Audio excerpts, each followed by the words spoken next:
శుక్లాంబరధరం విష్ణుం శశివర్ణం చతుర్భుజం ప్రసన్నవదనం ధ్యాయేత్ సర్వవిఘ్నోపశాంతయేత్. గురుర్బ్రహ్మా గురుర్విష్ణుః గురుర్దేవో మహేశ్వరః గురుః సాక్షాత్ పరం బ్రహ్మ తస్మై శ్రీ గురవే నమః. వ్యాసాయ విష్ణురూపాయ వ్యాసరూపాయ విష్ణవే నమో వై బ్రహ్మనిధయే వాసిష్ఠాయ నమో నమః. కూజంతం రామ రామేతి మధురం మధురాక్షరం ఆరుహ్య కవితాశాఖాం వందే వాల్మీకికోకిలం. శృతిస్మృతిపురాణానాం ఆలయం కరుణాలయం నమామి భగవత్పాదశంకరం లోకశంకరం. వాగర్ధావివ సంపృక్తౌ వాగర్ధప్రతిపత్తయే జగతః పితరౌ వందే పార్వతీ పరమేశ్వరౌ. సూక్తిం సమగ్రయతున స్వయమేవ లక్ష్మీ శ్రీరంగరాజమహిషీ మధురైః కటాక్షైః వైదగ్ధ్యవర్ణగుణగుంభనగౌరవైర్యాం కండూలకర్ణకుహరాः కవయోధయంతి. హైమోర్ధ్వపుండ్రమజహన్మకుటం సునాసం మందస్మితం మకరకుండలచారుగండం బింబాధరం బహుళదీర్ఘకృపాకటాక్షం శ్రీవేంకటేశముఖమాత్మని సన్నిధత్తాం. విమలపటి కమలకుటి పుస్తకరుద్రాక్షసస్తహస్తపుటి కామాక్షి పక్ష్మలాక్షి కలిత విపంచి విభాసి వైరించి. మనోజవం మరుతతుల్యవేగం జితేంద్రియం బుద్ధిమతాం వరిష్టం వాతాత్మజం వనరయూధముఖ్యం శ్రీరామదూతం శిరసా నమామి. ఆపదామపహర్తారం దాతారం సర్వసంపదాం లోకాభిరామం శ్రీరామం భూయో భూయో నమామ్యహం.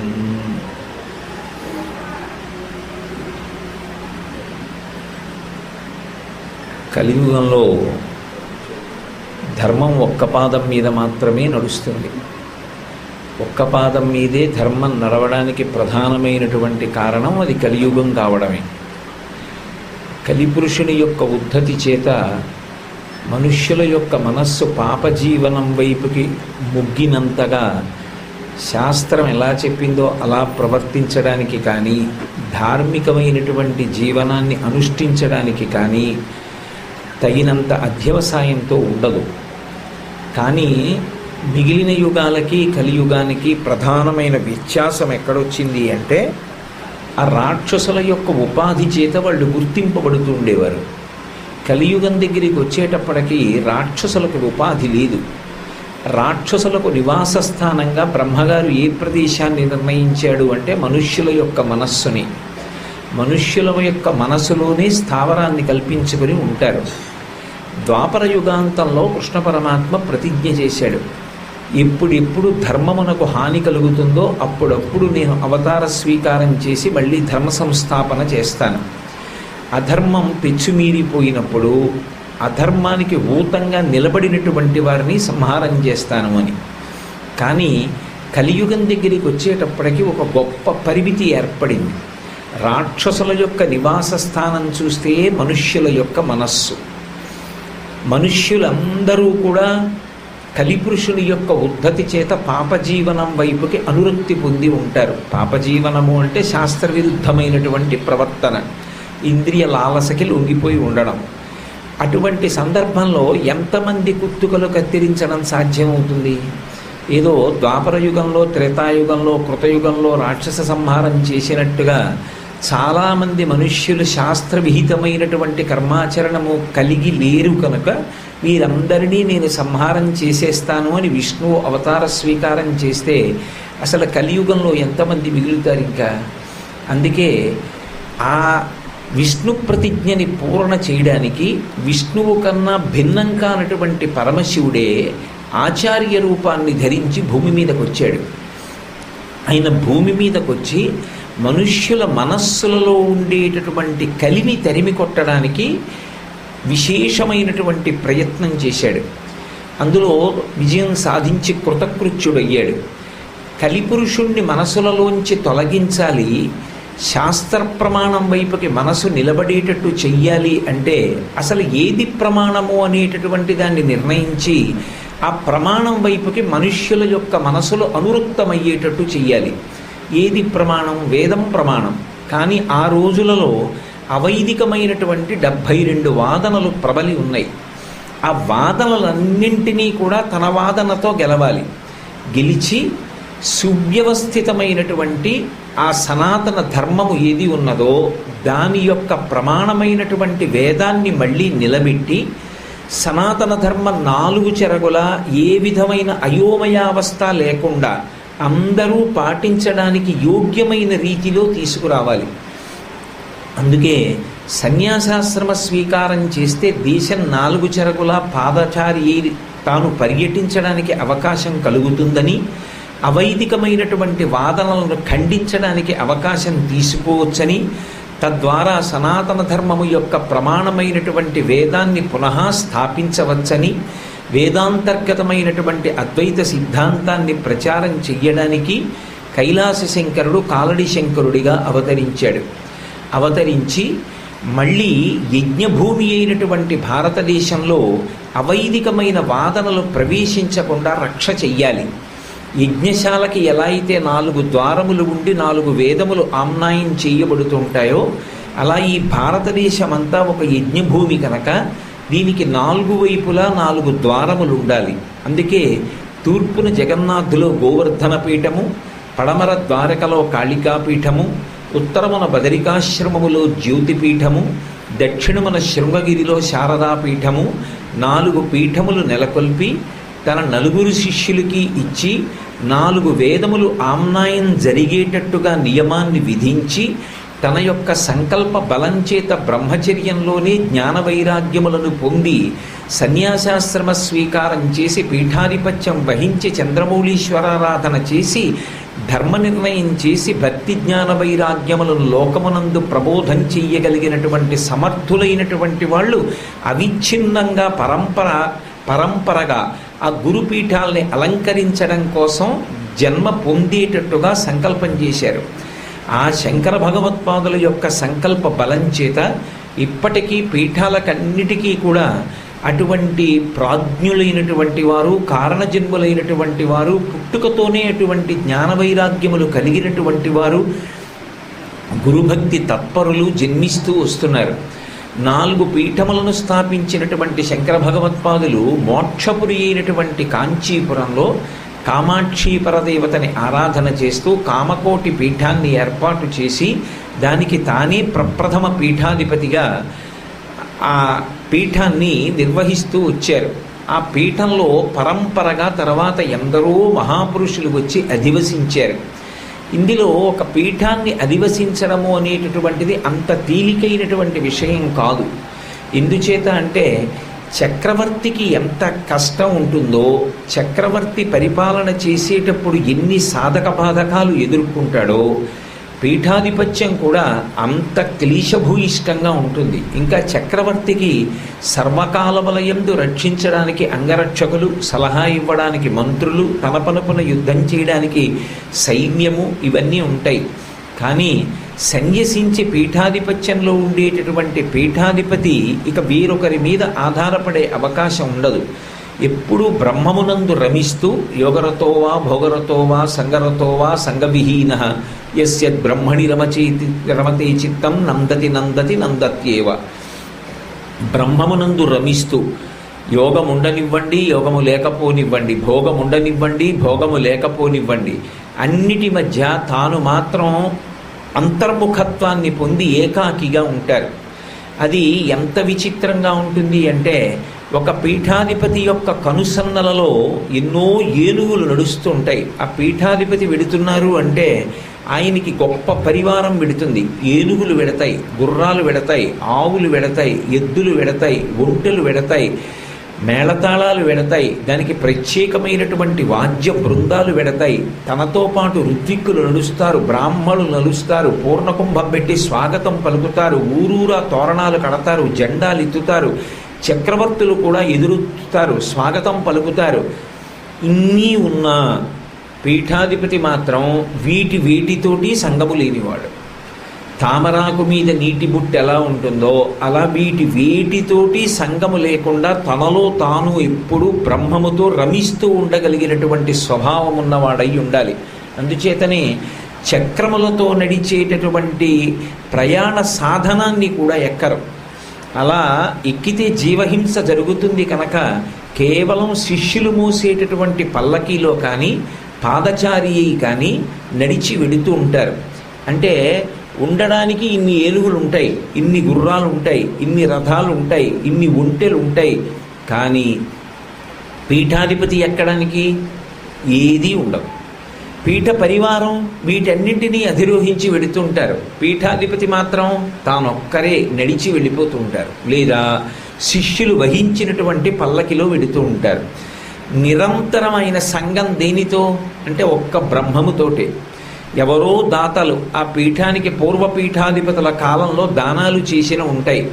అవి ఒక పీఠాధిపతి యొక్క జీవిత కాలంలో సద్వినియోగం అవుతాయి. కానీ ఆయన తరువాతే కూడా ఆ ఆస్తి, ఆ ద్రవ్యం, ఆ ధనం దేని కొరకు ఇయ్యబడిందో దాని కొరకే వెచ్చింపబడాలి. పరంపరాగతంగా గురువులు ఎలా వస్తుంటారో అలాగే పీఠాన్ని నమ్మి దానం చేసినటువంటి ఐశ్వర్యం కూడా ధర్మ ప్రతిష్టాపన కోసం, ధర్మ ప్రచారం కోసం, పుణ్యకార్యాల కోసం అలాగే వినిమయం అవుతూ ఉండాలి.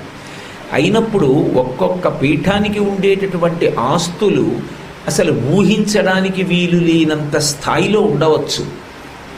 వీటన్నింటినీ నిర్వహించవలసినటువంటి అవసరం కూడా ఉంటుంది.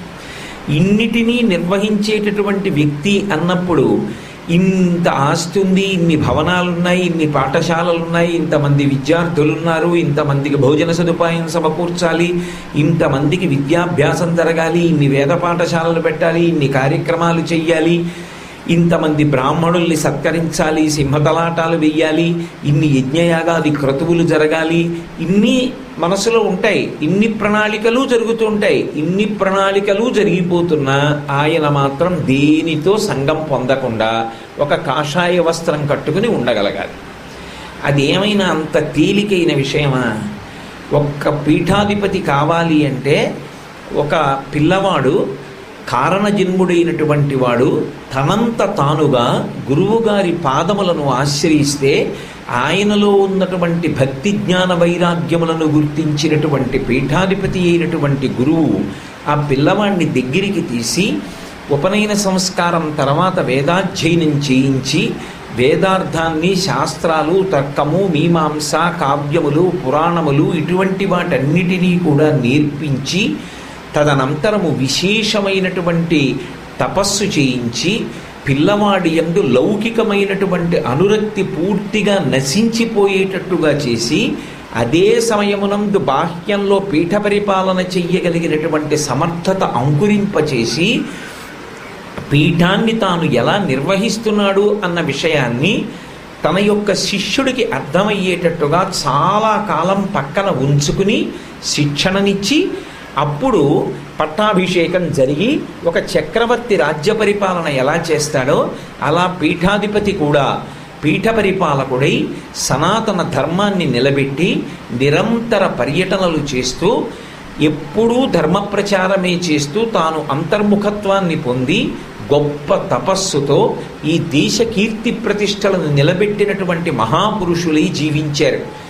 అలా ఎందరో మహాపురుషులు పీఠాధిపత్యాన్ని స్వీకరించి ఒక్క క్షణం కూడా మనస్సు అన్యముఖం కాకుండా తమని తాము నిగ్రహించుకొని అంత గొప్ప తపస్సుతో, అంత ధర్మ ప్రచారంతో, తమదైనటువంటి శక్తితో సర్వతంత్ర స్వతంత్రులై ఈ దేశం యొక్క కీర్తి ప్రతిష్టల్ని ప్రపంచ నలుమూలలా చాటి చెప్పారు.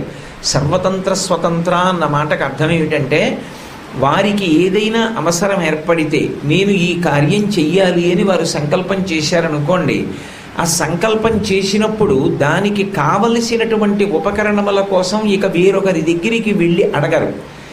భగవంతుణ్ణి ప్రార్థన చేసినంత మాత్రం చేత వారికి సమకూరుతాయి.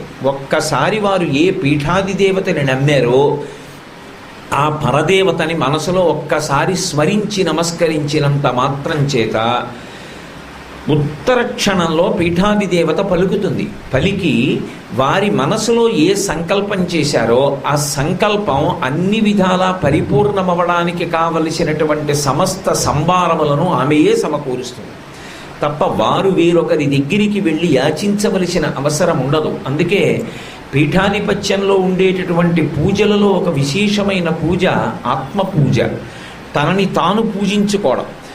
చందనపు ముద్ద తల మీద పెట్టుకుని ఆ పూలదండలు మొదలైనటువంటివన్నీ కూడా ఒంటికి అలంకారం చేసుకుని పూజ చేస్తారు. ఒక్కొక్కసారి విశేషమైన ఉత్సవాలు చేస్తే, మహాశివరాత్రి నాడు అభిషేకం చేస్తే ఒక్కొక్కసారి ఒళ్ళంతా కూడా రుద్రాక్ష మాలికలతో అభిషేకం చేసిన సందర్భాలు ఉంటాయి. చంద్రమౌళీశ్వర శాస్త్రి గారి జీవితంలో అటువంటి అనుభవం ఉంది. సాయంకాలం మొదలు పెడితే చంద్రశేఖరేంద్ర సరస్వతి మహాస్వామి వారు తెల్లవారుజామున 6 గంటల వరకు అభిషేకం చేస్తుంటే రాత్రి 1 గంటన్నరకి వారికి అనుమానం వచ్చింది. ఇదేమా ఇంతసేపటి నుంచి చెయ్యి ఎత్తింది ఇలాగే ఉంది, ఇలా అభిషేకం చేస్తున్నారు, ఎంత పెడుతోందో అనుకున్నారు. ఆయన పరమ ప్రేమతో అలా ఆలోచించగానే అప్పటి వరకు మౌనంగా అభిషేకం చేసిన మహాస్వామి అయం మే హస్తో భగవాన్ అయం మే భగవత్తర అన్న మంత్రాన్ని చెప్పి అసలు ఆ హస్తం యొక్క వైశిష్ట్యం ఏమిటో వేదమంత్ర రూపంలో అన్వయం చేస్తే ఆయనకు అర్థమై వెంటనే 2 చేతులు ఎత్తి నా మనసెరిగి మహాస్వామి మీరు ప్రతిస్పందించారని నమస్కరించారు. కాబట్టి అంతటి స్థాయిలో నిలబడతారు. ఇన్నిటి మధ్య ఉండి కూడా వేటితోటి సంగము లేకుండా ఉండగలిగినటువంటి స్థితిని పొందుతారు.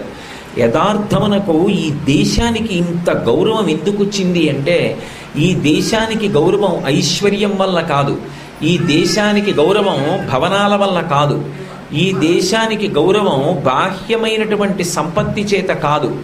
ఈ దేశానికి గౌరవం దేనివల్ల వచ్చింది అంటే, గొప్ప తపస్సు చేసినటువంటి మహాపురుషులు ఎవరు ఉన్నారో అనితర సాధ్యమైన రీతిలో తాము సంకల్పం చేసినంత మాత్రం చేత తమ ఎదుట కనపడి మాట్లాడేటట్టుగా తమ భక్తి చేత భగవంతుణ్ణి కూడా భూమి మీదకి దింపినటువంటి వారెవరున్నారో అటువంటి వారి వల్ల ఈ దేశానికి ఖ్యాతి వచ్చింది. భారతదేశము అనేటప్పటికీ ఎవరిని తలుచుకుంటారు?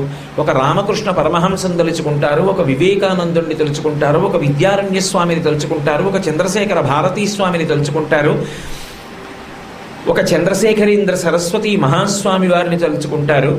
లేకపోతే మన దేశానికి ఎనలేని కీర్తి ప్రతిష్టలు తెచ్చినటువంటి భక్తి సామ్రాజ్యాన్ని ఏలి ఈశ్వరానుగ్రహంగా అనేక గ్రంథాలను వెలయించినటువంటి భక్త పోతన గారు, త్యాగరాజస్వామి, అన్నమాచార్య ఇటువంటి మహాపురుషుల్ని స్మరించి అటువంటి వారి వలన ఈ దేశము యొక్క ఖ్యాతిని స్మరిస్తారు తప్ప ఇది రత్నగర్భ అయినప్పటికీ బాహ్యమైన ఐశ్వర్యంతో సంగము చెంది గౌరవింపబడడం ఈ దేశం యొక్క లక్షణం కాదు.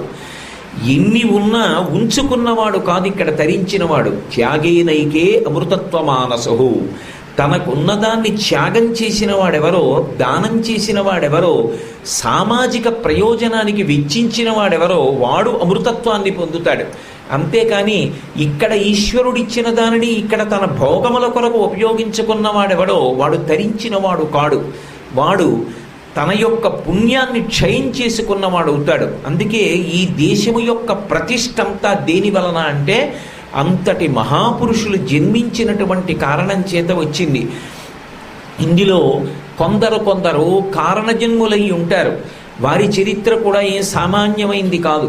ఒక గురువుగారి దగ్గర కూర్చుని ఆ గురువుగారి దగ్గర విద్యాభ్యాసం చేసి పీఠ నియమాలన్నిటినీ కూడా తెలుసుకుని ఆ పీఠాధిపతి శరీర త్యాగం చేసి వారు బ్రహ్మీభూతులైన తర్వాత ఉత్తరాధికారిగా నియమింపబడినటువంటి వ్యక్తి పీఠానికి పట్టాభిషేకం పొంది తదనంతరం లోకంతో సంగం పొందకుండానే లోకంతో సమన్వయం అవుతూ తనని ఆశ్రయించినటువంటి భక్తుల యొక్క కోర్కెలు తీరుస్తూ ధర్మాన్ని జ్ఞానాన్ని ప్రచారం చేస్తూ లోకము యొక్క అభ్యున్నతికి ఆధ్యాత్మికమైనటువంటి ప్రగతికి కృషి చేసేటటువంటి వైతాళికులైనటువంటి పీఠాధిపత్యం వహించిన మహాపురుషులు ఎవరున్నారో వారు కూడా ప్రాతస్మరణీయులు.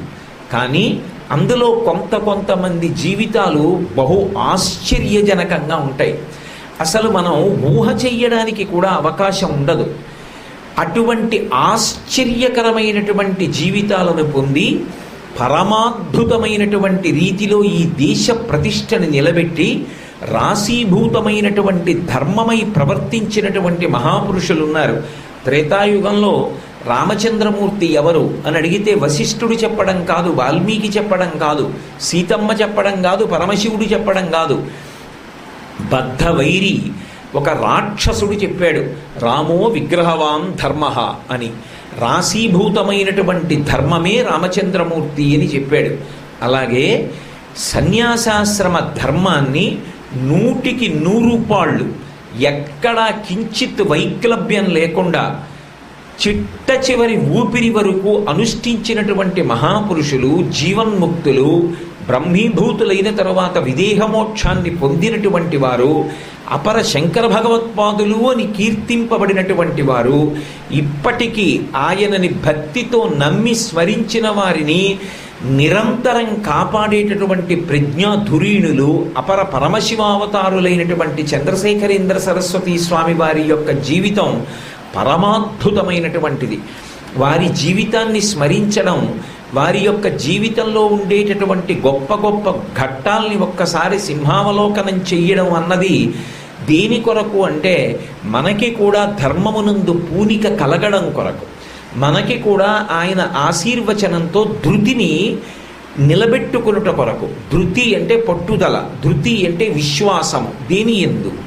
శాస్త్రమునందు. దేని యందు? పెద్దల యొక్క వాక్కు యందు.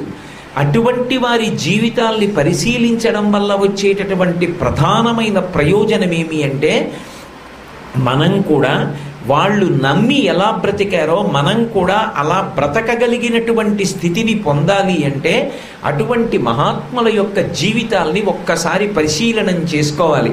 రెండవ ప్రయోజనం, వారు చెప్పినటువంటి ధర్మం, వారు పడినటువంటి క్లేశం, వారి శరీర సంఘాన్ని కూడా విడిచిపెట్టి వారు తమలో తాము రమించగలిగిన వారైనప్పటికీ కూడా చాలా కిందకొచ్చి మనందరి కోసమని చెప్పి మాట్లాడారు తప్ప అసలు నిజానికి వారు మాట్లాడవలసిన అవసరం లేదు. ఎందుకంటే వారు పొందినటువంటి స్థితికి వాక్కు ప్రతిబంధకం. యోగి తనలో తాను రమిస్తూ ఉంటాడు.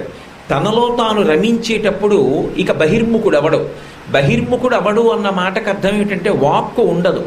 వాక్కు లేకుండా తనలో తాను రమిస్తూ ఉంటాడు.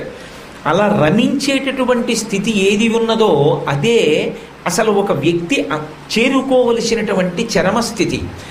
యోగి పుంగవులై అటువంటి స్థాయి పొందినటువంటి మహాపురుషులు దానికి ప్రతిబంధకమైనటువంటి వాక్కులతో సమన్వయం అవుతూ మాట్లాడవలసిన అవసరం వాళ్ళకి ఏముంది? అసలు వాళ్ళు ఎందుకు మాట్లాడాలి? వాళ్ళకి మాట్లాడవలసిన అవసరం లేదు. ఒక భగవాన్ రమణులకు మాట్లాడవలసిన అవసరం లేదు. ఒక చంద్రశేఖరేంద్ర సరస్వతి మహాస్వామికి మాట్లాడవలసిన అవసరం లేదు. ఒక చంద్రశేఖర భారతీ స్వామి వారికి మాట్లాడవలసిన అవసరం లేదు. మరి ఎందుకు మాట్లాడారు అంటే కేవలము కారుణ్యంతో మాట్లాడారు. అందుకే తోటకాచార్యుల వారు శంకరాచార్యుల వారి మీద అష్టకం చేస్తూ ప్రారంభం చేస్తూనే కరుణావరుణాలయపాలయమాం అన్నారు. మీరు రాశీభూతమైనటువంటి కారుణ్యము. దీనికి ఆది ఎక్కడ అంటే శంకరుల దగ్గర. శృతి స్మృతి పురాణానాం ఆలయం కరుణాలయం. వారు రాశీభూతమైనటువంటి దయ. అయ్యో నేను అనుభవించాను, నేను తరించాను, నేను సత్యాన్ని తెలుసుకున్నాను, సత్యమునందు నిలబడ్డాను, అద్వైతాన్ని అనుభూతిగా అనుభవిస్తున్నాను. కానీ దాని గురించి నేను చెప్పకపోతే అది అందుకోవడానికి ఏ సోపానములను అధిరోహించాలో నేను వీళ్లతో మాట్లాడకపోతే కాలమునందు శరీరం అనేటటువంటిది పడిపోతుంది. కనుక ఒకనాడు ఈ శరీరము మృత్యువు చేత గ్రసింపబడుతుంది. ఎంతటి మహాత్ములు కానివ్వండి శరీరం పడిపోవాలి. ఎందుకంటే అది మర్త్యలోకం యొక్క ధర్మం, లోకధర్మం. కాబట్టి ఈ లోకంలో పుట్టిన వారు ఎంతటి మహాత్ములైనా శరీరాన్ని విడిచిపెడతారు. ఒకసారి మహాత్ములు శరీరాన్ని విడిచిపెట్టారనుకోండి, 2 కొరబడిపోతాయి సమాజానికి. ఒకటి వారి దర్శనం, రెండవది వారి వాక్కు. ఈ 2 కూడా లోపిస్తాయి. 16 సంవత్సరాల ప్రాయంలో శంకర భగవత్పాదులు అవతార పరిసమాప్తి చెయ్యాలనుకున్నారు. వేదవ్యాసుల వారు దర్శనమిచ్చి ఇంకొక 16 సంవత్సరములు నువ్వు ఈ లోకంలో ఉండాలన్నారు. దేనికి అని అడిగారు. నువ్వు చేసిన వాంగ్మయాన్ని నువ్వు ప్రచారం చెయ్యాలి, నువ్వు చేసిన బ్రహ్మసూత్ర భాష్యాన్ని నువ్వే ప్రచారం చెయ్యాలి.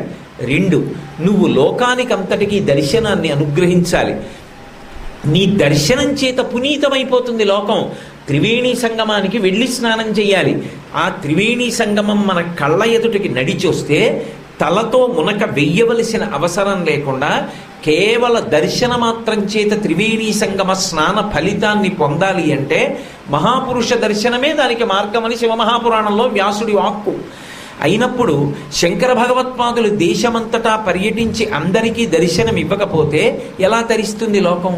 కాబట్టి వారు తిరగడం వారికి క్లేశం, వారి అంతర్ముఖత్వానికి ప్రతిబంధకం. వారు మాట్లాడడం వారికి క్లేశం, వారి అంతర్ముఖత్వానికి వారి సహజ స్థితికి ప్రతిబంధకం. అయినా వారు ఎందుకు మాట్లాడాలి, అయినా వారు ఎందుకు తిరగాలి అంటే మన కొరకు. అయ్యో నేను వెళ్ళకపోతే వాడికి ఎలా దర్శనం లభిస్తుంది, నేను మాట్లాడకపోతే వాడికి ఎలా సోపానం తెలుస్తుంది, అందుకుని మాట్లాడారు. అందుకే వారు మాట్లాడినది ఉపన్యాసం కాదు, వారు మాట్లాడితే అనుగ్రహ భాషణం. వారు అనుగ్రహించి మాట్లాడారు తప్ప మాట్లాడడం కోసం మాట్లాడిన వారు కాదు. వారు ఎంతసేపు మాట్లాడాలి? ఒక్క మాట చాలు. అరణ్యంలో రమణ మహర్షి మాటల్లో చెప్పాలి అంటే కాకులు, కుందేళ్ళు, పెద్ద పులులు, ఏనుగులు ఇవి నిరంతరం అరుస్తూ ఉంటాయి. సింహం ఒక్కసారి అరుస్తుంది, సింహగర్జన అంటారు. ఒక్కసారి సింహం అరిచిందనుకోండి, అరుస్తున్నవన్నీ అరుపులు మానేసి పారిపోతాయి.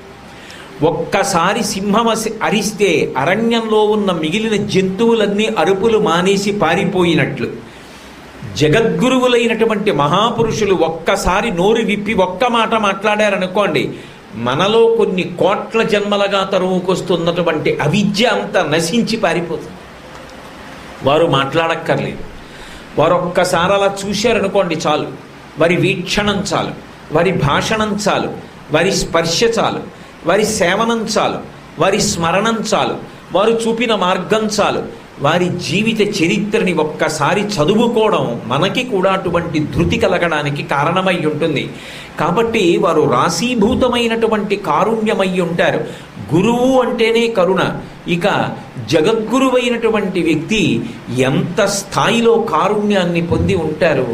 కాబట్టి ఈ కారుణ్యాన్ని పొంది ఉండగలగడం ఒకెత్తైతే, అంత స్థాయిలో నిలబడగలగడం ఒకెత్తైతే, వినయాన్ని కలిగి ఉండడం ఒకెత్తు. ఇది అంత తేలికైన విషయం కాదు. అందుకే జగద్గురువులైనటువంటి శంకరాచార్యుల వారు ప్రార్థన అన్నది లోకానికి నేర్పవలసి వస్తే షట్పదీ స్తోత్రంలో మొట్టమొదట నేర్పినది ఇది అంటే అవినయమపనయ విష్ణోహో అన్నారు. నాకు అవినయాన్ని, అహంకారాన్ని తీసేయి. అహంకారం పోతే ఉండేదేమిటి? వినయమే. నాకు అహంకారం పోవాలి, నాకు వినయం కావాలి. ఇన్ని ఉండనివ్వండి, వారు తరించిన వారు కానివ్వండి, వారు మాత్రం పరమ వినయంగా ఉండగలగాలి. ఈ వినయంగా ఉండగలగడం అనేటటువంటి లక్షణం కృతకంగా అంటించుకుంటే వచ్చేది కాదు. అది గురువుగారి వాక్కులనేటటువంటి సమ్మెట దెబ్బలు తగలగా తగలగా తగలగా తగలగా ఇనుము సాగి ఉపయుక్తమైన వస్తువైనట్టు ఎప్పటికో ఆ అహంకారం విరుగుతుంది. వినయం పొందడానికి సాధన ఉండాలేమో కానీ అహంకారం పొందడానికి ఏ సాధన అక్కర్లేదు. ఈశ్వరుడిచ్చిన ఏదో ఒక్క విభూతిని అడ్డు పెట్టుకుని నేనింత వాణ్ణి అని విర్రవేయడానికి అదొక్కటి చాలు. అదే పతనం అవ్వడానికి కారణమవుతుంది. ఎన్ని ఉండనివ్వండి, నేనెంతటి వాణ్ణి అనడానికి చాలా వినయం ఉండాలి. నేను ఈ మాట అన్నాను కాబట్టి మీతో ఒక మాట మనవి చేస్తాను.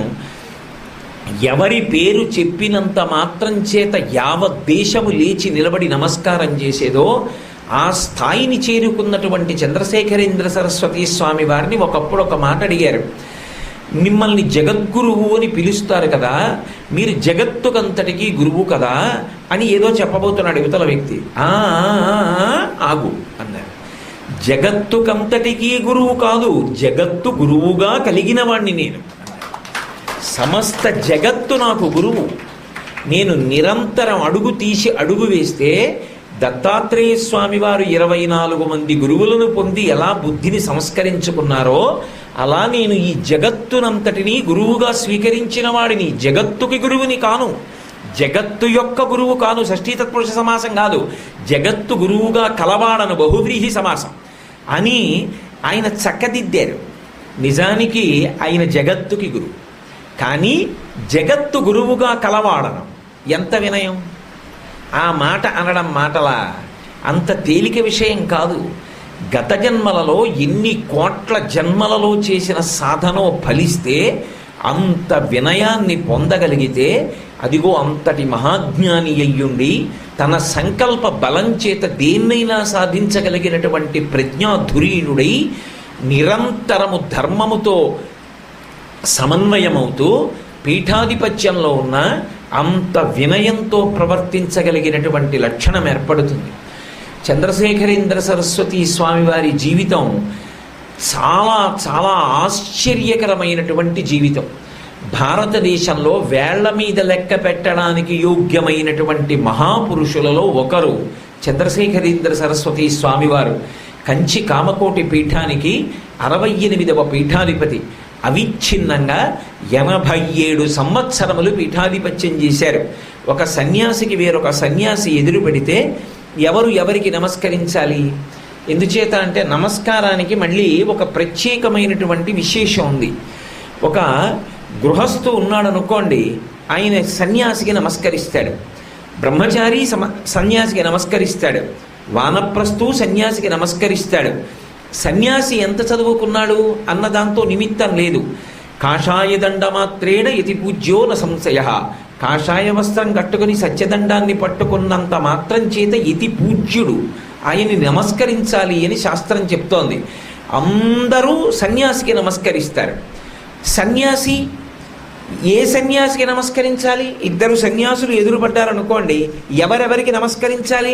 ఏమంటే వచ్చిన నష్టమే ఉంది, మీరేగా అన్నారు వినయమని. ఎవరెవరికి పెట్టుకుంటే వచ్చిన నష్టమే ఉందండి? అది కాదు. ఒకరికన్నా ఒకరు అధికులై ఉంటారు ప్రమాణముల చేత.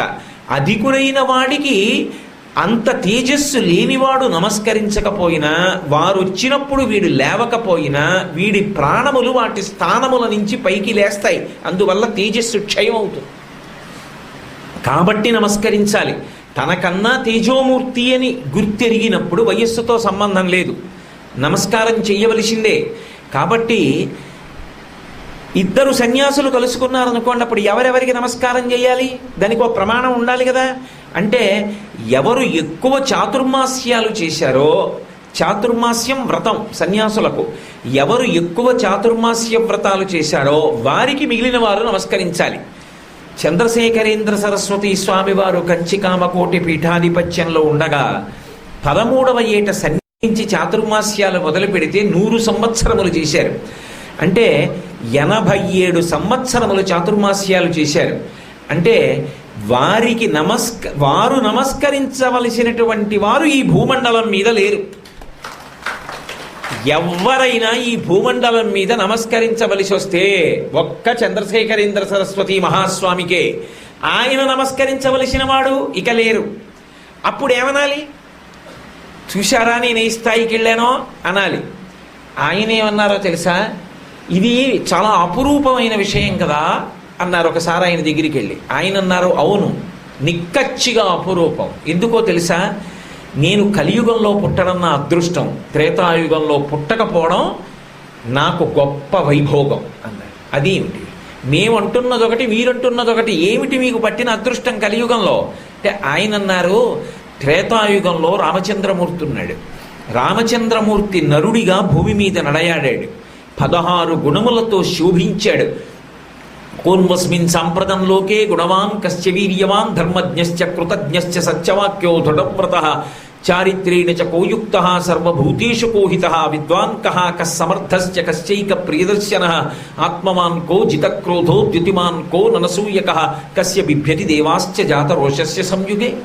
16 గుణములు పరిపూర్ణముగా కలిగిన పురుషోత్తముడైనప్పటికీ నరుడిగా ఈ భూమి మీద నడయాడాడు కనుక త్రేతాయుగంలో సన్యాసాశ్రమంలో ఉన్న నేను కనబడితే రాముడు నాకు నమస్కరించుండేవాడు.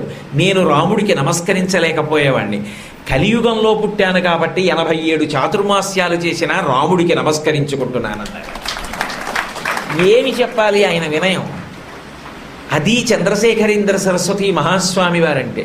నేనైతే అనుకుంటాను చంద్రశేఖరేంద్ర సరస్వతి స్వామి వారి జీవితంలో కొన్ని ఘట్టాలు విద్యార్థులకు పాఠ్య ప్రణాళికలో అంతర్గతమైన అంశములు కావాలి. అప్పుడు అది ఛాందసత్వం కాదు. అసలు ఒక పిల్లవాడు, ఒక పెద్దవాడు ఎలా బ్రతకాలో నేర్చుకోవాలంటే పెద్దల యొక్క జీవిత చరిత్ర చదవాలి. దేనికి పారాయణ చేస్తామంటే అదిగో వాళ్ళు చెప్పిన విషయాలు మనసులో బాగా నాటుకోవడానికి, అలా బ్రతకడానికి, ధర్మమునందు అనురక్తి కలగడానికి పెద్దల యొక్క జీవిత చరిత్రని సింహావలోకనం చేయడం. అంతేకాని నిజానికి వారి గురించి మనం తెలుసుకోగలమనా, వారి గురించి మనం చెప్పగలమనా? ఒక్కనాటికి అది సంభవం అయ్యే విషయం కాదు. వారు పలికిస్తే పలకాలి తప్ప వారి గురించి పలకడానికి నేనెంతటి వాణ్ణి? మహాపురుషులలో మళ్ళీ వేళ్లతో లెక్క పెట్టగలిగినటువంటి మహాపురుషులలో ఒకరు చంద్రశేఖరేంద్ర సరస్వతి మహాస్వామి. నేను ఈ మాట ఎందుకంటున్నాను అంటే, కర్ణాటక రాష్ట్రంలో హోయసల బ్రాహ్మణ కుటుంబంలో ఋగ్వేదాన్ని ప్రధానంగా చేసుకున్నటువంటి కుటుంబంలో చంద్రశేఖరేంద్ర సరస్వతి స్వామి వారు స్వామినాథన్ అనేటటువంటి లౌకికమైనటువంటి పేరుతో పుట్టారు. తల్లిదండ్రులు సుబ్రహ్మణ్య శాస్త్రి గారు, మహాలక్ష్మమ్మ గారు. ఇందులో వారే 95వ ఏట కూడా ఒకసారి మాట్లాడుతూ చెప్పిన మాట, వారేమి శాస్త్రాన్ని ప్రమాణం చేసి నిప్పులు కడిగి ఎప్పుడూ శాస్త్రం గురించి మాత్రమే ఆలోచించేటటువంటి తండ్రి గారి కడుపున పుట్టినవారు కారు. వాళ్ళ అమ్మగారి మడి గురించి మాట్లాడుతూ ఆయన ఒకసారి చెప్పుకున్నారు, మా అమ్మగారిది శ్రాద్ధమడి అని చెప్పారు. అంటే మామూలుగానే మడి కట్టుకుంటే చాలా ఛాందసంగా పాటిస్తారు, ఇక శ్రాద్ధం పెట్టేటప్పుడు మరింత జాగ్రత్తగా మడి పాటిస్తారు. మా అమ్మగారిది శ్రాద్ధమడి అని చెప్పారు. ఆవిడ అంత ఆచారం పాటించేవారు. తండ్రి గారు ఆంగ్ల విద్యను అభ్యసించారు. వారు ప్రభుత్వోద్యోగం చేశారు. అందుకే విద్యాశాఖలో వారు పాఠశాలలని తనిఖీ చేసేటటువంటి అధికారిగా కొంతకాలం ఉద్యోగం చేశారు. అలా ఉద్యోగం చేశారు కాబట్టి ఫిరంగిపురం, విల్లుపురం మొదలైనటువంటి అనేక ఊళ్ళల్లో ఉద్యోగం చేశారు. ప్రతిరోజు ఏదో శాస్త్రాధ్యయనం చేస్తూ ఉండడం, విశేషమైనటువంటి కర్మిష్టిగా జీవించడం చంద్రశేఖరేంద్ర సరస్వతి స్వామి వారి యొక్క తండ్రి గారి విషయంలో అన్వయం కాలేదు.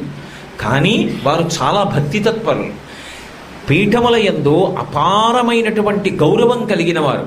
కానీ వారు చదువుకున్నది ఆంగ్ల సంబంధమైన చదువు, చేసినది ప్రభుత్వపరమైనటువంటి రాజోద్యోగం. వారి కడుపున మొట్టమొదట ఒక కుమారుడు జన్మించాడు. ఇప్పటికీ మనకి గోదావరి జిల్లాల్లోనూ కొన్ని చోట్ల ఒక అలవాటు ఉంది. ఏమిటి అంటే, తాతగారి పేరు ఏది ఉంటుందో, అంటే తండ్రి గారి పేరు ఏదై ఉంటుందో దాన్ని పెద్ద కొడుక్కి పెట్టుకుంటారు. సుబ్రహ్మణ్య శాస్త్రి గారి యొక్క తండ్రి గారి పేరు తన కడుపున పుట్టినటువంటి పెద్ద కొడుక్కి పెట్టుకున్నారు. అందుకని పెద్ద ఆయన పేరు గణపతి శాస్త్రి. శాస్త్రంలో ఒక్క కొడుకు కొడుకు కాదు, ఒక కన్ను కన్ను కాదు అని, కాబట్టి ఇద్దరు కొడుకులు ఉండాలి అని, రెండవ కుమారుడు కలగాలి అని ఆయన చాలా కాలం పరితపించి దేవతలకి ప్రార్థన చేశారు. చిట్ట చివరికి వాళ్ళ కులదైవం స్వామినాథన్, ఇప్పటికీ మనం సుబ్రహ్మణ్యేశ్వర స్వామి వారిని స్వామిమలైలో కొలుస్తూ ఉంటాం. ఆ స్వామిమలైలో ఉండేటటువంటి స్వామినాథుణ్ణి ఉపాసన చేస్తే ఆయన అనుగ్రహం చేత కుమారుడు కలిగాడు. ఆ కలిగినటువంటి కుమారుడికి స్వామినాథుడు అని పేరు పెట్టుకున్నారు. ఆ స్వామినాథుడే తర్వాతి కాలంలో చంద్రశేఖరేంద్ర సరస్వతి మహాస్వామి అనేటటువంటి ఖ్యాతి పొందినటువంటి నడిచే దేవుడై లోకంలో విశేషమైనటువంటి ఖ్యాతిని సముపార్జన చేశారు. ఆ స్వామినాథుడు జయనామ సంవత్సరంలో అనురాధ నక్షత్రంలో వైశాఖ మాసంలో కృష్ణపక్షంలో పాడ్యమి తిథి నాడు 1894 సంవత్సరం మే 20వ తారీఖున ఈ లోకంలో అవతరించారు. కానీ ఆయన పుట్టినప్పుడు ఒక మహాపురుషుడు అవతరించాడని ఎవ్వరూ అనుకోలేదు. విల్లుపురంలో పనిచేస్తున్నారు వాళ్ళ నాన్నగారు అప్పటికి. ఆ విల్లుపురం అనే అనబడేటటువంటి పట్టణంలో హనుమంతుని యొక్క దేవాలయం ఉన్నటువంటి వీధిలో ఆ ఇంట్లో ఆయన జన్మించారు. అప్పుడు ఆ ఇల్లు అంత గొప్పదవుతుందని ఎవరు ఊహించలేదు. ఇప్పుడది కంచికామకోటి పీఠ పరిపాలితమైనటువంటి ప్రాంగణంగా ఒక వేద పాఠశాల నిర్వహింపబడుతోంది. అందులో అక్కడ ప్రభవించి స్వామినాథన్ అని పేరు పెట్టబడింది. వారు పుట్టినది జయనామ సంవత్సరం. జయ జయ ఇది ఆమ్రేడితంగా 1-2 మాటలు ఎవరికి అన్వయం చేస్తారు అంటే శంకరాచార్యుల వారికి అన్వయం చేస్తారు. జయ జయ శంకర, హర హర శంకర అంటారు. ఇప్పటికీ శంకర జయంతి ఎక్కడైనా జరిపితే పెద్ద పెద్ద ప్రవచనాలు అక్కర్లేదు, సభలో అందరూ కూర్చుని జయ జయ శంకర, హరహర శంకర భజన చేస్తే చాలు అని ఒకప్పుడు కంచికామకోటి పీఠాధిపత్యం వహించిన చంద్రశేఖరేంద్ర సరస్వతి స్వామి వారే చెప్పారు. జయ జయ వారు జయశీలురు. శంకర భగవత్పాదుల జీవితంలో అపజయమన్న మాట ఎరుగరు. అందుకని జయ జయ శంకర హరహర శంకర, ఎవరి పేరెత్తినంత మాత్రం చేత, ఎవరిని స్మరించినంత మాత్రం చేత పాపరాశి ధ్వంసమైపోతుందో అటువంటి స్థితిని పొందినవారు కాబట్టి జయ జయ శంకర హరహర శంకర. మళ్ళీ ఆ శంకర భగవత్పాదులే అవతరించారు. అందుకే జయనామ సంవత్సరంలో పరమసాత్వికమైనటువంటి అనురాధ నక్షత్రంలో వైశాఖ శుక్ల పంచమి శంకర భగవత్పాదులు, వైశాఖ మాస కృష్ణపక్ష పాడ్యమి చంద్రశేఖరేంద్ర సరస్వతి మహాస్వామి వారు పంచానన లగ్నంలో పుట్టారు. పంచానన అన్న మాటకు అర్థం ఏంటంటే ఆననము అంటే ముఖం. 5 ముఖములు ఒకటైతే పంచానన లగ్నము అని బాహ్యార్థం. ఏ 5 ముఖములు? శంకరాచార్యుల వారి చుట్టూ 4 శిష్యులు కూర్చుని ఉంటారు. శిష్యులు ఒకటి, గురువు ఒకటి కాదుగా. గురువే శిష్యుడు, శిష్యుడే గురువు. ఆత్మావై పుత్రనామాసి అన్నట్టే. అయినప్పుడు ఈ 4 శిష్యులు గురువు కలిపి ఒకటై శంకరాచార్యుల వారు అవతార స్వీకారం చేసి మళ్ళీ భూమి మీద నడయాడితే అది చంద్రశేఖరేంద్ర సరస్వతి మహాస్వామి. అందుకే పంచానన లగ్నంలో వైశాఖ మాసంలో కృష్ణ ప్రతిపత్తి తిథి యందు మహానుభావుడు ఈ లోకంలో ఆవిర్భవించి స్వామినాథుడు అని పేరు ఉంచబడ్డారు. అందరూ పిల్లలు ఎలా ఆడుకుంటుంటారో చిన్నతనంలో ఆయన అలాగే ఆడుకుంటుండేవారు. ఆంగ్ల విద్య నేర్చుకునేవారు. యథార్థానికి వాళ్ళ నాన్నగారు సుబ్రహ్మణ్య శాస్త్రి గారి కోరిక ఏమిటంటే వాళ్ళ అబ్బాయి జిల్లా స్థాయిలో విద్యాశాఖాధికారి కావాలి. అది ఆయన కోరిక. మా అబ్బాయి జిల్లా స్థాయిలో విద్యాశాఖాధికారి అయినా, ఇప్పుడు ఐఏఎస్ అంటున్నాం, ఆ రోజుల్లో ఐసీఎస్, మా వాడు ఐసీఎస్ ఆఫీసర్ అయినా నాకు అంతకన్నా ఇంకేం అక్కర్లేదు అని మురిసిపోతుండేవారు. పిల్లవాడు అపారమైనటువంటి గ్రహణ శక్తి కలిగినటువంటి వాడు, ఎంతో గొప్పగా చదువుకునేవాడు. ఆ పిల్లవాడు చిన్నతనంలో చదువుకుంటుండగా ఆ పాఠశాలని పర్యవేక్షించడానికి వచ్చినటువంటి విద్యాశాఖాధికారి ఈ పిల్లవాడు స్వామినాథన్ చదివినటువంటి చదువు, ప్రశ్నలు అడిగినప్పుడు జవాబులు చెప్పిన తీరుకి సంతోషించి ఒక తరగతిలో చదువుకుంటున్న పిల్లవాడిని ఆ తరగతి నుండి పై తరగతిలోకి ఉత్తీర్ణుణ్ణి చేసేశాడు. అంటే అంతటి గ్రహణ శక్తి కలిగిన వారు చిన్నప్పటి నుంచి కూడా అంత బాగా విషయాన్ని ప్రతిపాదించేవారు. ఆలోచన యందు స్పష్టత చిన్నతనం నుంచి కూడా వారికి వెన్నతో పెట్టినటువంటి విద్య. దీనికి తోడు సంగీతాభ్యాసం చేశారు. ఎందుచేత అంటే స్వామినాథన్ యొక్క తండ్రిగా, స్వామినాథన్ అని నేను అన్నప్పుడల్లా పూర్వాశ్రమనామం చెప్తున్నాను అని మీరు గుర్తుపెట్టుకోవాలి. బాల్యం చెప్తున్నాను కాబట్టి స్వామినాథన్ అంటున్నాను. స్వామివారి యొక్క తండ్రి గారికి కూడా సంగీతం అంటే చాలా ఇష్టం. అది ఆ ఏది పాడనివ్వండి, ఆ పాడుతున్నటువంటి కీర్తన యొక్క భావాన్ని బాగా తెలుసుకుని ఆ భావంతో రమిస్తూ పాడుతుండేవారు. స్వామినాథన్కి కూడా చిన్నప్పటి నుంచి అదే అలవాటైంది. అందుకే తరువాతి కాలంలో పీఠాధిపత్యంలో ఉన్నప్పటికీ కూడా రాత్రి 1 గంటన్నర 2 గంటల సమయంలో వీణ వాయించేవారట. అలా వారు వీణ వాయిస్తుండగా వారు పర్ణశాలలో ఉండి వీణ వాయిస్తుంటే ఆ ద్వారం పక్కన నిలబడి చూసి సంతోషపడిపోయినటువంటి మహానుభావులు చంద్రమౌళీశ్వర శాస్త్రి గారు ఇక్కడే ఉన్నారు. ఆ వీణ వాయిస్తూ పొంగిపోయేవారు.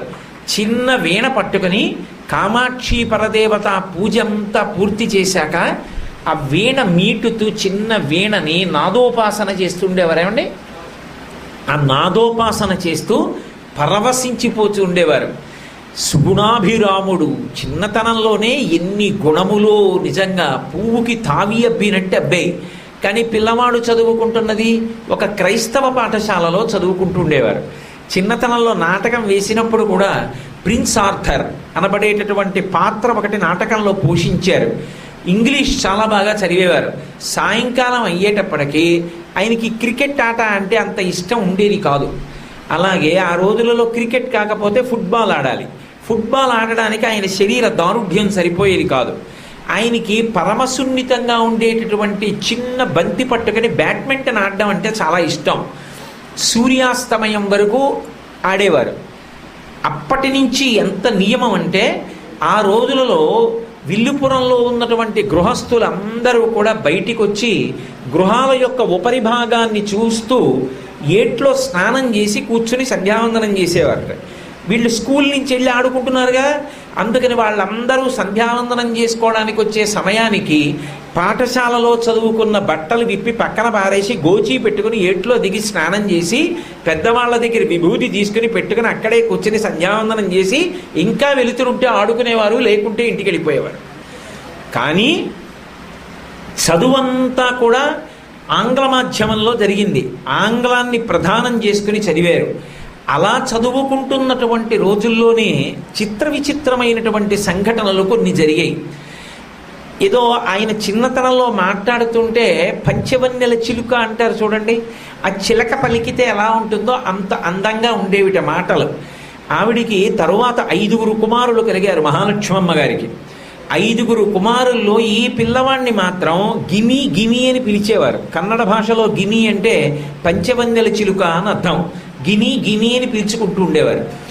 మొట్టమొదటి వారు గణపతి శాస్త్రి గారు, రెండవ వారు స్వామినాథన్, మూడవ వారు సాంబమూర్తి శాస్త్రి గారు. సాంబమూర్తి శాస్త్రి గారు చాలా కాలం కంచకామకోటి పీఠానికి శ్రీకార్యం చేశారు. సాంబమూర్తి శాస్త్రి గారు తర్వాతి వారు సదాశివ శాస్త్రి గారు, 5వ వారు కృష్ణమూర్తి శాస్త్రి గారు. కృష్ణమూర్తి శాస్త్రి గారు ఋగ్వేదంలో దిట్ట. వారు ఇప్పుడు కంచికామకోటి పీఠాధిపత్యం వహిస్తున్న 69వ పీఠాధిపతులు జయేంద్ర సరస్వతి స్వామి వారికి ఋగ్వేదం నేర్పినటువంటి విద్వాంసులు. ఈ 5 కుమారుల తర్వాత ఒక్క ఆడపిల్ల పుట్టింది. ఆమెకు లలితాంబిక అని పేరు పెట్టారు. ఈ పిల్లవాణ్ణి, రెండవ పిల్లవాణ్ణి తల్లిదండ్రులు పరమ ప్రేమతో గిని గిని అంటే పంచవన్నెల చిలుక అని పిలుస్తుండేవారు ఆయన ముద్దు మాటలు విని. ఆయన చిన్నతనంలో ఒక విశేషం జరిగింది. తండ్రి గారు చిదంబరంలో జరిగేటటువంటి ఉత్సవం చూడడానికి బయలుదేరి వెడుతుంటే ఈ పిల్లవాడు కూడా వెంటబడ్డాడు. స్వామినాథన్, నాన్నగారు నేను వస్తాను తిరణాలు చూడ్డానికని. తండ్రి గారు అన్నారు, వద్దురా, తిరణాలంటే చాలా ఒత్తిడిగా ఉంటుంది, చాలా విశేషంగా జనం ఉంటారు, అమ్మ రావట్లేదు, గబుక్కుని ఎక్కడైనా తప్పిపోతే ఇబ్బంది, వద్దన్నారు. కాదు వస్తానన్నాడు. సరే పిల్లవాడిని తీసుకుని చిదంబరం వెళ్ళారు. చిదంబరంలో తన స్నేహితుడి ఇంట్లో విడిది చేశారు. ఆ రోజు రాత్రి పిల్లవాడిని పడుకోబెట్టారు. ఏదో రాత్రి 10 అయితే తప్ప ఉత్సవం ప్రారంభం అవదు. పిల్లవాడిని పడుకోబెట్టి జో కొట్టారు. పిల్లవాడు గాఢ నిద్రలో గడిపాడు. తీరా ఉత్సవం చూడడానికి వెళ్ళాలి. వెంటబడి వచ్చాడు ఉత్సవం చూస్తానని. లేపితే అమ్మ కావాలని ఏడుస్తాడు. అమ్మగారు రాలేదు. నిద్రలో ఉన్నాడు, లేపడం ఎందుకులే అని చెప్పి పిల్లవాడిని లేపకుండా సుబ్రహ్మణ్య శాస్త్రి గారు ఒక్కరూ ఉత్సవం చూడడానికి వెళ్ళారు. ఆ రోజు చిదంబరంలో కని విని ఎరుగనటువంటి అగ్ని ప్రమాదం జరిగింది. అగ్ని ప్రమాదంలో అందరూ చెల్లాచెదరైపోవడంలో ఎందరో పిల్లల్ని తొక్కేశారు. సుబ్రహ్మణ్య శాస్త్రి గారు బ్రతుకు జీవుడా అని ఎలాగో అలా తన స్నేహితుడి ఇంటికి చేరారు. ఆశ్చర్యం ఏమిటంటే చిదంబరం రాకుండా ఇంటి దగ్గర ఉండిపోయినటువంటి మహాలక్ష్మమ్మ గారికి కలొచ్చింది. కలలో చిదంబరంలో అగ్ని ప్రమాదం జరిగిందని, పెద్ద తొక్కిసలాట అయిందని కనపడింది. ఆవిడ తుళ్ళుపడి లేచి తనకి అత్యంత ముద్దుల పట్టి పిల్లవాడికి ఏమైందో అని ఇక నిద్ర పట్టక భగవన్నామని చెప్పుకుంటూ కూర్చున్నారు. బహుశా ఆ నామ సంకీర్తనం, ఆ నామ వైభవమే స్వామినాథన్ని రక్షించింది. తెల్లవారేటప్పటికీ పెరుగు అమ్మేటటువంటి అవ్వ వచ్చింది. ఆవిడ వార్తలన్నీ సేకరించి పట్టుకొస్తుండేది. ఆవిడ వస్తూనే, అమ్మ విన్నారా, రాత్రి చిదంబరంలో పెద్ద అగ్ని ప్రమాదం జరిగిందిట అన్నారు. తర్వాత రైల్లో కూరగాయలు అమ్మేవాళ్ళు కూరగాయల బుట్టలు పట్టుకుని వచ్చి చిదంబరంలో పెద్ద అగ్ని ప్రమాదం జరిగింది, తొక్కిసలాట జరిగింది, ఎందరో శరీరం వదిలిపెట్టేశారని చెప్పారు. ఆవిడ పిల్లవాడి కోసం బెంగపెట్టేసుకున్నారు. ఈలోగా భర్త గారు పిల్లాన్ని ఎత్తుకుని ఇంటికి వస్తున్నారు. ఆవిడ చూసి మురిసిపోయి కళ్ళంబట ఆనందాభాష్పాలు కారుస్తూ పిల్లాన్ని గట్టిగా కౌగిలించేసుకుని, నాన్న ఇంక నేను నిన్ను ఎప్పుడూ జీవితంలో విడిచిపెట్టనురా అన్నారు. ఆ విడిచిపెట్టనురా అన్న తల్లి అనుకోకుండా తన ప్రమేయం లేకుండా 13వ ఏట మన కోసం ఆ పిల్లవాడిని కంచికామకోట పీఠానికి ఇచ్చేసి ఇక జీవితంలో పిల్లవాడిని చూడడానికి అవకాశం లేకుండా పక్కకి తప్పుకున్నారు. మహాలక్ష్మమ్మ గారి పేరు చెప్తే నిజంగా మనందరం కూడా 2 చేతులు కైమోడ్చి నమస్కరించాలి మహాతల్లికి. అటువంటి కొడుకుని పీఠాధిపత్యానికి ఇచ్చి ఇంతమందికి మార్గదర్శనం చేయించింది ఆ తల్లి. ఆ పిల్లవాడు చూశారు. మరి పెద్దవారైన తర్వాత వారు జగద్గురువులు మీరు అంటే జగత్తు నాకు గురువు అన్నారు. యథార్థం. ఎవ్వరికీ రానటువంటి చిత్ర విచిత్రమైన ఆలోచనలన్నీ చిన్నతనంలో ఆయనకే వస్తుండేవి. ఆయన చెప్పుకున్నారు పెద్దవారు అయిన తర్వాత. ఆయన చాలా చిన్న పిల్లవాడిగా ఉండగా పక్కింటి వాళ్ళు తాళం వేసి ఏదో ఊరు వెళ్ళారు. ఆ ఊరు వెళ్ళినప్పుడు ఒక రాత్రి వేళ పక్కింట్లో ఏదో పెద్ద శబ్దం వచ్చింది. దొంగలు పడ్డారనుకుని ఊళ్ళో వాళ్ళందరూ పెద్ద పెద్ద కర్రలు పట్టుకొని వచ్చారు. కర్రలు పట్టుకొచ్చి అరిస్తే లోపల ఉన్న దొంగలు చప్పుడు చేయకుండా ఉండాలి, కానీ చప్పుడు ఎక్కువైపోతోంది. ఏమిటి చప్పుడు ఎక్కువైపోతోంది, ఏం జరుగుతోందని తాళం బదలగొట్టి లోపలికి వెళ్ళారు. ఆ ఇంటి యజమానులు ఊరు వెళ్ళిపోయే ముందు బెల్లం పానకం ఓ చెంబులో, ఇరుకైనటువంటి మూతి కలిగిన చెంబులో పానకం కలుపుకొని పాత్రలో పోసుకొని తాగి చెంబు వదిలిపోయారు. రాత్రి పిల్లి ఇంట్లోకి వెళ్ళింది. ఇంట్లోకి వెళ్ళి బెల్లం వాసనకి ఎలాగో అలా దాని ముఖాన్ని దూర్చేసి ఆ పానకం మిగిలిపోయిన బెల్లం నాకేసింది. ముఖం విడిపించుకుందామంటే ఆ చెంబులోంచి ఊడి పడలేదు దానికి. అప్పుడు దానికి కంగారు వచ్చింది. కంగారు వచ్చి ఆ చెంబుతోటే పరిగెత్తడం మొదలెట్టింది. ఆ పరిగెత్తడంలో చెంబెళ్ళి బిందెలకి పాత్రలకి కొట్టుకుని కింద పడిపోతున్నాయి, చప్పుడు అవుతోంది. అయ్యే కొద్దీ దానికి భయం ఎక్కువైపోతుంది, ఇంకా ఇంకా పరిగెడుతోంది. దొంగలు పడ్డారని అందరూ అనుకున్నారు. ఊరంతా లేచిపోయింది. తీరా లోపలికెళ్ళి చూసేటప్పటికి పిల్లి పానకం పాత్రలో ముఖాన్ని పెట్టింది. అప్పుడు జాగ్రత్తగా ఒకడు పానకం పాత్ర పట్టుకున్నాడు, ఇంకో నలుగురి పిల్లిని పట్టుకుని టక్కన లాగేస్తే బుర్ర ఊడిపోతుందని మెల్లగా ఆ ముఖాన్ని దాంట్లోంచి విడిపించి పిల్లిని వదిలేశారు. అందరు అన్నారు, దిక్కుమాలిన పిల్లి రాత్రి అందరికీ నిద్రాభంగం చేసింది అన్నారు. ఈ పిల్లవాడు స్వామినాథన్ చాలా చిన్నవాడు. ఆయన పడుకుని అనుకున్నారు, ఓహో ఈ పిల్లి ఆ అడుగున ఉండిపోయిన బెల్లం పాక నాకాలన్న ఆశతో కదూ అందులో తలపెట్టి ఇరుక్కుపోయింది. మనిషి జీవితంలో ఎక్కడ దేనికి ఇరుక్కుపోయినా కారణం ఆశ కదూ. ఆశ మనిషిని ఎంత ఇరుక్కుపోయేటట్టు చేస్తుంది అని అనుకున్నారు. తర్వాత వారికి 90 ఏళ్ళు వచ్చిన తరువాత ఉత్తర భారతదేశంలో యాత్రలో ఉండగా ఇదే సందర్భం జరిగింది. మళ్ళీ పీఠ ప్రాంగణంలో ఆ పీఠం విడిది చేసి ఉన్న చోట పానకపు పాత్రలో పిల్లి బుర్ర పెట్టి అలాగే ఇరుక్కుపోయింది. పెద్ద గడబిడ జరిగిన తర్వాత మహాస్వామి వారు ఏమిటని అడిగితే చెప్పారు. ఆయన చిన్నతనంలో జరిగింది గుర్తు చేసుకుని, అంటే ఆ పీఠంలో ఉన్న వాళ్ళు అన్నారు, ఇక పైన పిల్లులకి అందకుండా పాత్ర తొలిచి పెట్టేద్దాం అన్నారు. ఆయన అన్నారు, విశాలమైన పాత్రలో పానకం కలిపితే పోలా, పిల్లి నాకుతే నాకుతుంది కదూ, అది నాకకుండా విశాలమైన పాత్రలో చేయవలసిన అవసరమే ఉంది. అదే ఇరుకు పాత్రలో ఎందుకు, విశాలమైన పాత్రలో చేస్తే పోలా. భూతదయ రక్తంలో అన్వయం అయిపోయింది. అది కృతకంగా అంటించుకుంటే వస్తుందండి. మహాత్మా గాంధీ దక్షిణాఫ్రికాలో రైల్లో ప్రయాణం చేస్తూ గుమ్మం దగ్గర నించున్నారు. కాలి చెప్పు ఒకటి జారి కింద పడింది. అది ప్లాట్ఫామ్కి రైలుకి మధ్యలో పడింది. వెంటనే ఆయన రెండో చెప్పు వదిలేశారు. పక్కనున్న వాళ్ళు అన్నారు, అదేంటి రెండో చెప్పు వదిలేశారన్నారు. ఆయన అన్నారు, ఒక్క చెప్పు నాకెందుకు పనికొస్తుంది, రెండూ వదిలేస్తే ఎవరికైనా పనికొస్తుంది అన్నారు. అందుకు మహాత్ముడయ్యాడు. నేనైతే అలా ఆలోచిస్తానా? ఆ ఒక్క చెప్పు అట్టే పెట్టుకుని రైలు వెళ్ళిపోయిన తర్వాత ఏడి చాకలు పారేస్తాను, అప్పుడు ఎవరికీ పనికిరాదు. గాంధీ గారు అయితే వెంటనే చెప్పు వదిలిపెట్టారు. మహాత్ముల యొక్క జీవితం అలా ఉంటుంది. అలా చిన్నతనంలో మరి చేతులకి మురుగులు వేశారు వాళ్ళ అమ్మగారు. వేస్తే కొంచెం అవి వదులు చేయవలసి వచ్చింది. ఓ రోజున పెద్ద టీవీగా వీధిలో కూర్చుని చిన్న కుర్చీలో కాళ్ళు ఆడిస్తూ కూర్చున్నారు. అటుగా వెళ్ళిపోతున్నాడు ఒక దొంగ. చూశాడు, పిల్లవాడు ఒక్కడే కూర్చున్నాడు, చేతులకి బంగారు మురుగులు ఉన్నాయని. దగ్గరికి వచ్చాడు. కాబోయే ఆధ్యాత్మిక చక్రవర్తి కదూ ఆ టీవీ, ఇలా అన్నారు. కూర్చున్నాడు పక్కన, కనుబొమ్మలు ఎగరేశారు ఏమని.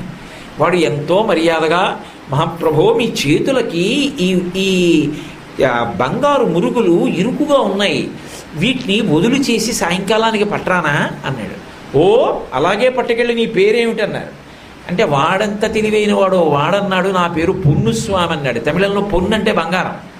పొన్నుస్వామి నా పేరు అన్నాడు. పొన్నుస్వామి సాయంకాలానికి పట్టరా అని తీసుకో అన్నారు. తీసి ఇచ్చేశారు.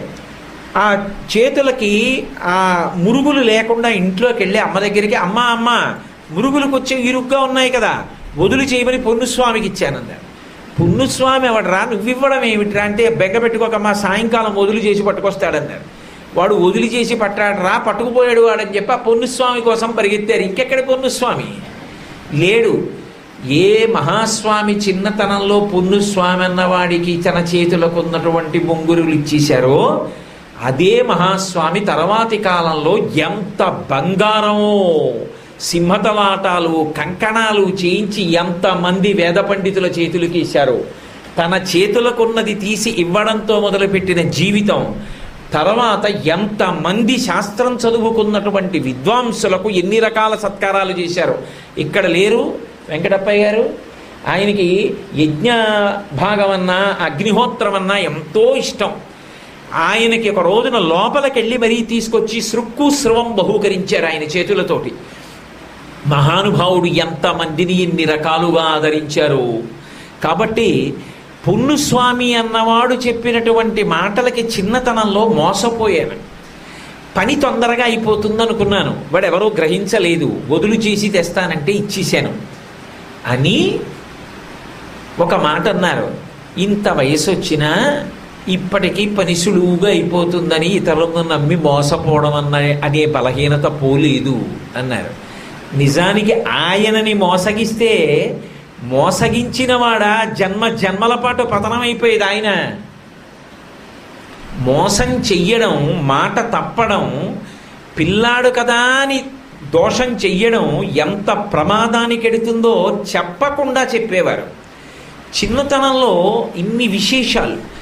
సుబ్రహ్మణ్య శాస్త్రి గారికి వెంకట్రామయ్య గారని ఒక స్నేహితుడు ఉండేవారు.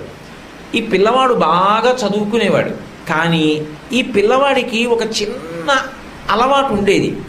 కంచికామకోటి పీఠాధిపత్యం వహించిన 66వ స్వామివారి పేరు కూడా చంద్రశేఖరేంద్ర సరస్వతి స్వామివారే. ఆయనంటే ఈ పిల్లాడికి చాలా ఇష్టం. అస్తస్తమానం ఆ స్వామివారి దగ్గరికి వెళ్ళేవారు. ఆయనకేమీ ద్వేషం లేదు, కానీ ఈ పిల్లవాడు మెల్లిగా ఇలా ఆధ్యాత్మికతకు అలవాటు పడిపోతే బాగా చదువుకుంటున్నవాడి చదువు పాడైపోతుందేమో, వీడికి చదువు బాగా వస్తుందా అడగాలనుకున్నారు. అనుకుని స్నేహితుడి దగ్గరికి తీసుకెళ్ళి పిల్లవాడి జాతకం చూపించి వీడి బాగా చదువుకుంటాడా చెప్పమన్నారు. ఆయన పిల్లవాడి జాతకం అంతా చూసి పిల్లవాడు కాళ్ళు కడుక్కొచ్చాడు రా అన్నారు. వచ్చాడు అన్నారు. ఒక్కసారి ఆ కాళ్ళు పైకెత్తు అని కాళ్ళ కింద చూశారు. చూసి ఒక చెంబుతో మళ్ళీ నీళ్లు తెప్పించి ఆ పిల్లవాడి కాళ్ళు కడుగుతున్నారు. తండ్రి గారు సుబ్రహ్మణ్య శాస్త్రి గారు పరిగెత్తుకొచ్చి అయ్యో అయ్యో అయ్యో పిల్లవాడి కాళ్ళు కడుగుతున్నావు, ఆయుక్షీణం కదరా అన్నారు. ఒరేయ్, ఆ పాదాలు చూసావురా, ఆ జాతకం చూసావురా, యావత్ ప్రపంచం మోకరిల్లుతుందిరా ఈయన ముందు. రాబో కాలంలో ఆయన దర్శనమైతే చాలంటుందిరా, ఆయన పాదాలు కనపడితే చాలంటుందిరా, ఆయన మాట వినబడితే చాలంటుందిరా. మహాత్ముడు పుట్టాడు రా నీ కడుపున. నేను పెద్దవాడిని అయిన తర్వాత ఆ పాదాలు నాకు దొరుకుతాయిరా, నేను పట్టుకోగలనా, నేను కడగగలనా, నా అదృష్టం రా, ఇప్పుడే కడుగుతాను చూడరా, అరికాళ్లలో శంఖచక్రాలు ఉన్నాయిరా ఆయనకి అని చెంబుతో నీళ్లు తెప్పించి ఆనంద భాష్పాలతో ఆ చిన్న పిల్లవాడిని ఎత్తుబల్ల మీద కూర్చోబెట్టి కాళ్ళు కడిగి ఆ నీళ్లు తన శిరస్సును ప్రోక్షించుకున్నారు. ఎంతటి వారికి ఎక్కడో ఆభిముఖ్యం ఉంటుంది, అది నివురు కప్పిన నిప్పులా ఉంటుంది, బయట పడదు. అది ఆ సందర్భం రావాలి, ఆ సమయం రావాలి. ఆ సమయం వచ్చినప్పుడు ఒక్కసారి పైకి ఉద్భుతమవుతుంది.